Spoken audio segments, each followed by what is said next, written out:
Hello and welcome to the Outpost. Today we're going to do a video with our service tech Myron. We are going to do a video on a Surveyor 19BHLE, and we're going to go a little bit more in depth of how to winterize and more operation on this video. So go ahead Myron, take it from here. So right inside the door you'll have your solar panel controller. It basically is going to give you a readout of your voltage and make sure the battery doesn't get overcharged off the solar panel. Up top you've got your switches. A lot of them are going to be marked. Lights, porch light, awning light. You've got your slide room, and that there is just push and hold. It'll come in or go out until it stops, and then you're done. So that's that guy there. And then you also have your awning, extend and retract on that there. So just make sure when you're running it out that you keep track of your awning. Run it out until you get the extra flap hanging down and then stop. If you keep holding the button too long, it'll just start wrapping it up again, and it'll be reversed wrap is what's going to end up happening on that then. So that's kind of what you got there. Sink, faucet and stuff is fairly self-explanatory. Hot down, cold back. If you want the water to actually come out, you'll have to actually flip the handle out and away from the faucet. So that's one thing to keep in mind there. It's a little confusing at times. The stove top itself, open up the glass. You've got the two burners controlled by the two knobs. You'll have to have a lighter or a match in order to light it. There's no ignition system on it, so you will have to physically light that with a lighter or a match after you turn it on then. And if you want to use the range hood, you've got a light, you've got a fan. If you're going to use the fan, you're going to have to go outside and manually open up the vent so that it can actually exhaust out. Otherwise, it'll kick it all back in for you. And then down below the stove top, you've got your conventional microwave going on there. As far as the refrigerator and freezer go, it's going to be 12-volt options. You do have your controls up top, powered on, and then if you use these buttons here, this one here will be your refrigerator, and then you can adjust your temperature. This one here will allow you to then adjust the temperature in the freezer for you. But your power button is right here, turn it on and off then. But that is a 12-volt option for you there. Down below is going to be your breakers and fuses. And there is a converter all tucked into there as well that whenever you plug into shore power would charge your batteries, run your 12-volt lights and stuff like that for you. So that's what that guy is there. So if you have 12-volt issue, it'll be over here. 110 issue will be over here for you. So that's where that guy is there. And then if you go on into the bathroom here, shower is just self-explanatory. You got hot and cold faucet on that guy there. If I can get out of the way here a little bit. Monitor panel is in the bathroom, and you're going to have a switch here for hot water heater. That's going to be the gas side of your hot water heater, and so it's a matter of making sure the LP tank is open, flipping the switch on, it's self-ignition, and it'll fire up and heat your water for you there. Just make sure the water heater has water in it. And then there's another switch over here right beside it. That is going to be the electric side of your hot water heater then. So this one is electric. The red switch is your gas. And then you also have your water pump switch on the monitor panel. So if you're dry camping, you need to pull water from the fresh tank, turn that switch on, and that'll pressurize all your water spots for you. And then you have your monitor. It just kind of gives you an idea of where your tank levels are at as well. Your GFI outlet is also in the bathroom. So if you have 110 power outlets that aren't working, check your GFI, make sure that didn't trip on you. Toilet will be controlled with a foot pedal. On the right-hand side, just push down halfway, brings water all the way down, will actually flush the toilet for you. So that's fairly simple. You also have a black tank flush on the outside. If you happen to have an issue with that, you're going to access the valve for that right through the cover panel here. You'd have to remove the two screws in order to get into that. So that's where that would be at if you have something going on with that. Thermostat, that's going to control your AC and your furnace, and it's basically using the bar, turns it on. You can set it to wherever you want it. Last mode is going to be your heat mode, so those are your options on that guy there. Use your up and down arrows to set your temperature then. So very simple on that guy. And then down below that is a carbon monoxide detector, and that is hardwired in, so there's nothing you batteries to change on that. You just got to make sure the camper battery stays charged up on that. And then your furnace is also down underneath the bunk, and it's just a direct dump out the front is all it is. So it'll always push the air straight out the front for you. The dinette, you can remove the table, put it down onto the little cleats and turn this area into a bed by moving the cushions and stuff around a little bit. Makes a nice little bed for toddlers and stuff like that on there for you. You also have, come on up, the main bed area here. You've got an emergency exit window here. We'll look at that. I think you've also got one back in the bunk, bottom bunk, just to make sure you know how to operate it. Handle comes out. You can use this for ventilation if you want by pushing the handle out and locking it down. Then if you need it for an emergency exit window, you just pull the screen in, out of the way, push the handle on out through, and it'll allow you to crawl out through that window. And then down underneath here, we'll just look at winterization a little bit. If you want to winterize your camper with RV antifreeze, you can remove this panel here. There's 4 little screws you'll have to take out. That'll allow you to get to the water pump and the water heater. The water heater, you'll notice, has 2 valves on it. The position these valves are in right now is for using the hot water heater. If you want to winterize them, you'll take your valves and flip both of them into that position there. That'll make so the water doesn't go in the water heater, but yet the antifreeze can run through the hot side as far as the faucets and all that kind of stuff for you.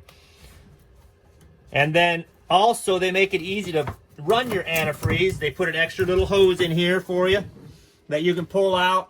Put that hose right into a gallon jug of RV antifreeze after you've got these valves flipped here on the water heater. And then also flip the valve on the water pump so that the water pump will actually suck from the hose. And once you've got that done, you just go to each one of your faucets, run them on the cold side for a while, run them on the hot side until that RV antifreeze comes through your faucets. Move on and make sure you hit every one of your water spots that you can get water out of in order to winterize it that way then. And then the next spring, you would simply run water through the whole system, get all that antifreeze out of there, come back, and then you would flip your valves again. And there's also, as far as winterization, you'll have a valve on the outside, which we'll look at when we go outside, to actually drain the water heater of your water then. So the next spring, you'd have to put that back in as well then. So that's the water heater and how you winterize this unit here a little bit. And then one thing we did fail to mention is your TV up top. And your TV is going to have a booster on it, so if you pull the TV out so you can get back to see it, your coax hookup is right here. There's a little button in the back corner. If you push that button, there's also a green light that will turn on and off. When that light is off, the booster is turned off, and you will not get nearly the reception you do with the green light on. So that's how you turn the booster on and off. I think that's it on the inside. I think we'll go ahead and move to the outside. All right, so on the outside, you've got your awning again. We're going to talk about that just a little bit. This one here, in order to adjust it, all you have to do is grab here in the center, pull down, that'll give you your tilt, and you can do that to either side. And then if you do have an issue with your awning as far as it not wanting to run in, if you come out here on the end here, there's a little rubber cap right here. You pull that cap off, there's going to be a manual override underneath that for you so that you can still get it in if you're at the campground and it's not wanting to go and you want to go home. So you can still pop the cap off, and then I think it's typically a 7/16 inch socket, but you'll just have to check that for sure. In order to run that in manually. And then as far as running it in, you'll just use a switch on the inside, hit the retract side, hold the button there until the awning comes all the way in and stops moving, and then you're done, you're ready to travel at that point. You also do not need to necessarily come out and straighten this up. You can run it in even though it's at an angle, so no problem on that. The door is going to be on a friction hinge, which means it opens a little bit harder, but that's supposed to take a 20-mile-an-hour wind to move it. As far as putting the steps away, you will have to make sure your awning is all the way in and out of the way so you can open up the door a little bit further. And then your steps simply come up and flip inside the camper. As of right now, we can't because of the door not being all the way open there. But that's how you do that. And then you can adjust the feet or the legs on them as well. That's what these little guys are here for. You just push them in, you can pull them out, you can slide them in to match the contour of the ground that you're sitting on. So very easy to adjust them. Just make sure when you adjust that you get this black plate sitting right down on the threshold, otherwise it'll interfere with your door closing then. Grab handle is a matter of lifting. You can flip it either way you want to. So it's very easy to swing around, and when you're traveling, we do recommend going across the door with it because it gives it another latch on that. You've got 110 power on the outside. You also have TV hookup out here if you want to do that. You'd have to have a table or something to set it on, but that's what that there's for. Tire-wise, you've got 3/4 inch lug nuts. They want you to put 100 foot-pounds torque on them. They torque them to that. They want you to check those about every 50 miles for the first 200 miles or so, just to make sure they stay tight. And they do have a sticker right by the tire as well that will explain some of that for you. And then you also have grease buddies underneath in the cap there. You can pop off and get to the grease buddy there if you want to grease them. Range hood vent is right up top. And you do have to, like I said earlier, manually open it. So stick your finger in the little groove and just pops it open. Pop it back shut when you're done. And then you've got the spray port hose. That's pretty simple little hookup as well. It's just a quick connect is what it is. So that's what that guy is there. And that hose you will find most times in a box on the inside of the camper. Then you also have a black tank flush right here. If you're done camping, you're ready to clean the tanks out. If you want to, you take a garden hose and hook it to that, turn water on, and then that's where you would want to probably go inside to where I talked about earlier, where you'd have to remove the cover to make sure that valve isn't leaking on you. Then make sure that your black tank valve is open so that the water and stuff can get out of the way. These guys here are just pretty simple. You just slide them on. You've got the extra little griddle here as well. You will have to connect an LP hose in the back. LP hose will hang down, and then it'll come down and connect down underneath the camper at this point right here. And then you also notice while we're down here, you've got a red and a white hose hanging down. Those are low point drains.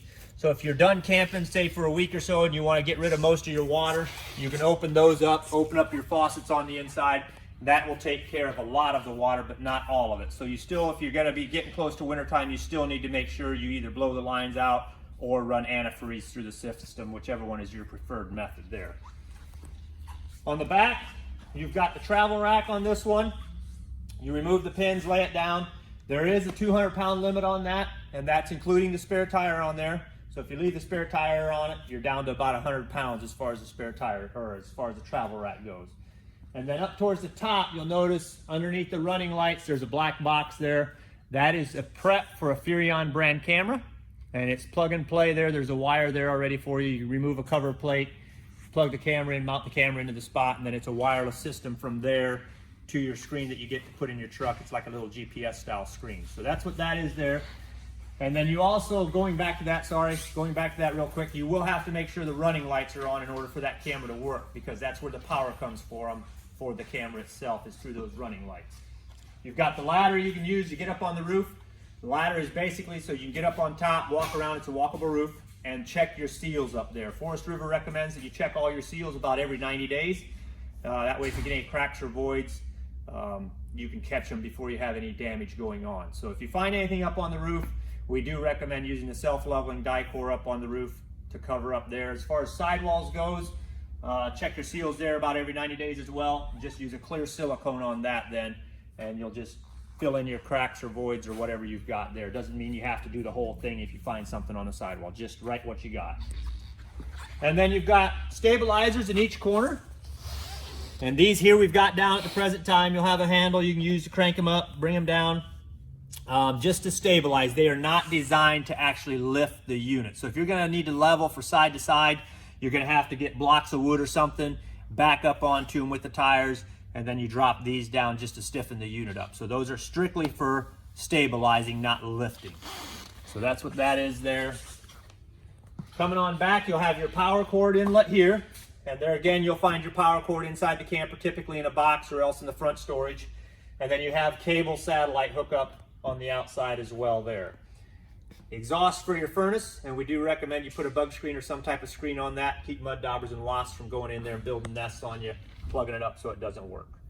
And then as far as slide room goes, if you want to lubricate, you can lubricate on these guys here every once in a while. If you do, make sure you use a dry lubricant of some kind, not anything that's going to attract dirt or dust or anything like that. You want to use something that's dry so you don't pull that dirt into those things and cause problems there. I did forget down here, sorry, underneath your power cord is your dump station. Gray handle will be for your gray tank. Black handle will be for your black tank. And here again, when you go to hook up your hose, it's just a quick little twist, takes the cap off, your hose will twist right back on there. And then I would recommend dumping the black one, and then once that's done draining, emptying the gray one so that you clean your hose out there. And if you're at a full hookup, we still recommend closing the black and leaving it closed until the tank is full or you're done camping. Otherwise, your solids might run out into the hose and start plugging up, and then pretty soon it'll be all backed up all the way into your tank. It'll cause a big problem later on in life. So make sure you close that one. Gray one is totally up to you. I typically leave that one closed as well until the black one is ready to be dumped, and then I follow it with the gray afterwards. So that's your dump station there. Come on around to the front, we'll have your hot water heater up here. And this hot water heater here, the plug is right here for it. And when you go to take this plug off, before you take it off, I would make sure you pull your pressure relief, take all the pressure off of it, and then remove this. And this is an 1/16" socket, fits over that nicely so you can remove it. If you forget to take your pressure off, you'll get wet because this here has a lot of pressure build up in it. So when you take this off, it'll all of a sudden come shooting out at you. So just make sure you take the pressure off before you release the water out of it. And then right beside it, you'll have your city water connection. So you bring your hose out from the hydrant, wherever you're hooking up to, put a pressure regulator at the hydrant, then your hose, then go to here. That way your pressure doesn't get too high, because whatever pressure you've got coming into the camper is what's going to be in your lines inside. And we want to try and keep that pressure down so it doesn't go too high and burst a line in your camper for you. And then if you want to go camping somewhere where you don't have a water hookup, they give you a tank. It's called the Freshwater Tank. And you simply fill that up here. Now there is going to be a spot underneath that you'll have to close because that's going to be the drain for it.